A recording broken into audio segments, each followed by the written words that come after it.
तो फाइनली महीनों के इंतजार के बाद इंडिया और अमेरिका में ट्रेड डील साइन हो चुकी है। इसका इंतजार लगभग स्टॉक मार्केट के हर सेक्टर को था। इसके बिना हम ऊपर जा ही नहीं पा रहे थे। एक तो बजट में हमें वैसे ही झटका लग गया था, लेकिन उस झटके से आज बहुत तगड़ी तरीके से मार्केट उभरा है। ये आपके सामने मार्केट है, 5% के आसपास गैप अप खुला था।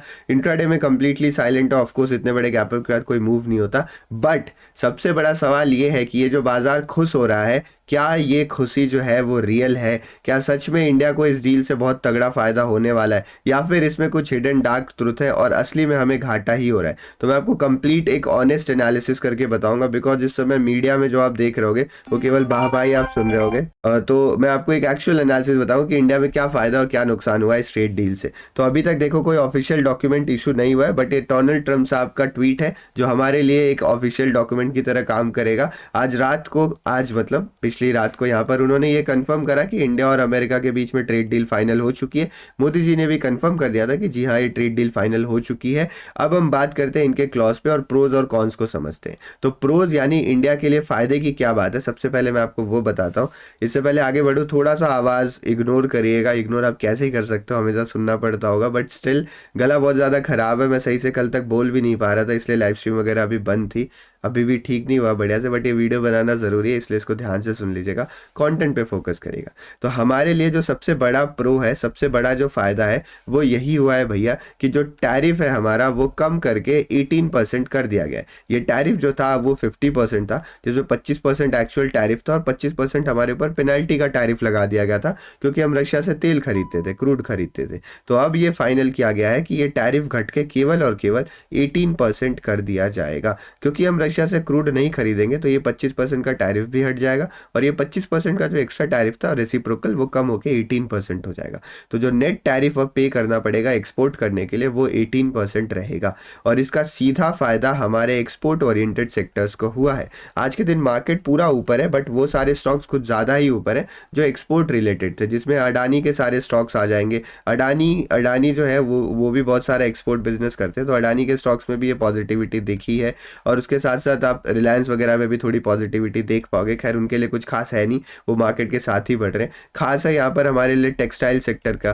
टेक्सटाइल सेक्टर को बहुत तगड़ा फायदा हुआ, क्योंकि हमारा डायरेक्ट कॉम्पिटिटर बांग्लादेश है, और बांग्लादेश में एक्स्ट्रा टैरिफ नहीं लगाया गया था। तो हमारे पे ये सेक्टर ही कोलैप्स होने वाला था, ये सेक्टर ही खत्म होने की कगार पे आ रहा था, बट फाइनली इसका रिवाइवल हो गया, ये बच गया। Textile, James and jewellery sector को भी बहुत ज़्यादा फायदा हुआ है। यहाँ पर जो सोने वगैरह एक्सपोर्ट करते हैं उनको फायदा हुआ है। फिशरीज वाले सेक्टर को फायदा हुआ है, और जो कुछ ऑटो पार्ट्स वगैरह बनते हैं ना, जो टेक्निकल पार्ट्स होते हैं, फिजिकल जो पार्ट्स होते हैं, वो बहुत ज़्यादा हम अमेरिका में एक्सपोर्ट करते हैं, अमेरिका की इंडस्ट्रीज़ को, तो उनको भी एक अच्छा फ़ायदा देखने को मिला है। इसके साथ साथ हम बहुत सारे एग्रीकल्चरल गुड्स भी अमेरिका में एक्सपोर्ट करते हैं, तो उसका भी फ़ायदा देखने को मिला है। तो ये सारी चीज़ें जो हैं वो एकदम क्लियर कट एनालिसिस है, इसमें कोई भी हिडन डार्क ट्रुथ नहीं है, और ये हमारे लिए फ़ायदे की चीज़ है। बट भैया अमेरिका फ्री में हमें थोड़ी ये सब कुछ दे रहा है, इसके बदले में हमने क्या क्या अमेरिका को दिया है, मैं आपको वो समझाने की कोशिश करता हूँ। यानी मैं आपको बताता हूँ कि हमारा घाटा कहाँ हो रहा है, हमारा इस डील में नुकसान क्या क्या हो रहा है। तो देखिए, जो सबसे पहला नुकसान हमें इस डील में झेलना पड़ रहा है वो भैया इसलिए झेलना पड़ रहा है क्योंकि हमें रशिया से तेल खरीदना बंद करना पड़ेगा। जो रशिया से हमें तेल मिलता था वो डिस्काउंट में मिलता था, यानी आप लगभग मान के चलो $60 प्रति बैरल, तो हमने कभी क्रॉस किया नहीं, उसके मतलब जो मार्केट रेट था उससे काफ़ी अच्छे डिस्काउंट में हमें तेल मिलता था, जिससे हमारा काफ़ी फ़ायदा होता था। बट अब ऐसा कहा गया है, देखो ट्रम्प साहब की बात पे भरोसा करना भी पॉसिबल नहीं है जब तक इंडिया से कोई ऑफिशियल स्टेटमेंट ना आ जाए। मैं 3 बजे का इंतजार कर रहा था, 3 बजे पीयूष गोयल साहब कुछ बोलने वाले थे, बट उन्होंने कुछ कहा नहीं अब तक, तो मैंने सोचा वीडियो बना ही देते हैं। अगर वो कुछ कहेंगे तो मैं आपको बाद में अपडेट कर दूंगा, ठीक है। रशिया से तेल खरीदना इंडिया बंद कर देगा। देखो रशिया के ऊपर कुछ सैंक्शंस भी लगे थे, तो 1.8 मिलियन बैरल्स हम हर रोज इंपोर्ट करते थे, ये कम होके ऑलरेडी 1.2 मिलियन बैरल हो गया, और कुछ महीने में कम होके 7-8 लाख ही केवल रह जाएगा। तो रशिया से जो तेल इंपोर्ट है वो ऑलरेडी हमने कम करना स्टार्ट कर दिया है, तो इसे हम एक दिन में जीरो नहीं करने वाले, बट धीरे धीरे करके ये कम हो जाएगा, अगर इस ट्रेड डील की बात पे अगर हमें भरोसा करना हो तो सबसे बड़ा नुकसान हमें यहीं पर हो रहा है। लगभग आप मान के चलो 7 to 10 बिलियन डॉलर्स का हमें एक्स्ट्रा पैसा पे करना पड़ेगा, जो हमें फ़ायदा होता था रशिया से डिस्काउंट में जब हम खरीदते थे। तो एक तो हमें वहाँ डिस्काउंट मिल जाता था, प्लस हमें डॉलर भी पे नहीं करना पड़ता था। शुरू में तो हमने रुपीज़ में ट्रेड करा था, बट फिर रुपीज़ में ट्रेड सही से चल नहीं पाया, तो हम चाइना की करेंसी में ट्रेड करते थे। तो ये जो डॉलर वाला वाला फैक्टर है, हमारा रिजर्व भी बचा हुआ था, तो इसका भी घाटा होगा। प्लस 7-10 बिलियन मतलब 7 से 8-9 हज़ार 10 हज़ार करोड़ के आसपास हमें एक्स्ट्रा पैसे देने पड़ जाएंगे वेनेजुएला से तेल जब हम इंपोर्ट करेंगे। तो डायरेक्टली हम अमेरिका से नहीं कर रहे, वेनेजुएला वाला ऑयल हम इंपोर्ट कर रहे हैं, और वेनेजुएला वाला जो ऑयल होता है उसको प्रोसेस करने में भी थोड़ी दिक्कत होती है, तो यहाँ भी खर्चे जो है हमारे वो बढ़ने वाले हैं। तो ये क्लियर कट डिसएडवांटेज है हमारा रशियन ऑयल का ना इंपोर्ट कर पाना। उसके बाद जो सबसे बड़ी दिक्कत है वो दिक्कत है भैया कि हमने अमेरिका पे इफेक्टिव मतलब मान के चलो जीरो टैरिफ लगा दिया। देखो अभी जीरो इन्होंने लिख तो दिया है कैपिटल लेटर्स में, बट इस जीरो को समझाया नहीं गया है। अगर ये जीरो सच में जीरो है तो हमारे बहुत सारे सेक्टर्स पे नुकसान होने वाला है। प्लस हमने ये भी कहा है कि हम $500 बिलियन का एक्स्ट्रा परचेज करेंगे अमेरिका से, मतलब उनकी एनर्जी टेक्नोलॉजी एग्रीकल्चर को जो भी हो, मतलब हम $500 बिलियन का एक्स्ट्रा कारोबार अमेरिका से करेंगे, यानी अमेरिका की चीज़ें इंडिया में इंपोर्ट करवाएंगे, और उस $500 बिलियन पे हम जीरो टैरिफ यहाँ पे लेने वाले हैं। अब इस जगह पे अगर आप देखते हो तो भाई जैसे देखो बहुत सारी डिजिटल चीज़ें हम ऑलरेडी इंपोर्ट कर, जैसे अमेरिका डिजिटल हब है ना, तो वहाँ पे डिजिटल सर्विसेज हम ऑलरेडी इंपोर्ट करते हैं, ये गूगल सब तो अमेरिका की ही कंपनीज है, वहां तक चीजें ठीक है। उसके बाद जैसे देखो ये टेक्नोलॉजी पार्ट हो गया, ये तो ठीक है। यूएस एनर्जी ये भी ठीक है भैया, कहीं ना कहीं से तो हमें तेल चाहिए, हम यूएस से कर लेंगे, वेनेजुएला से कर लेंगे, ये भी ठीक है। कोल तक भी एक बार के लिए बात चलो ठीक है, कुछ मिनरल्स हमें इंपोर्ट करना हम कर लेंगे, बट भैया सबसे बड़ी दिक्कत जो है ना वो ये एग्रीकल्चर में है और डेयरी प्रोडक्ट्स में है। तो ये बात ट्रम्प साहब ने क्लियरली कही है, और उनके कुछ लोगों ने भी कही है ट्वीट में कि एग्रीकल्चर और डेयरी प्रोडक्ट्स अब अमेरिका इंडिया में इंपोर्ट कर पाएगा और ज़ीरो टैरिफ में इंपोर्ट कर पाएगा। अब तक हमारी ट्रेड डील अटकी हुई थी केवल इसी एक फैक्टर पे।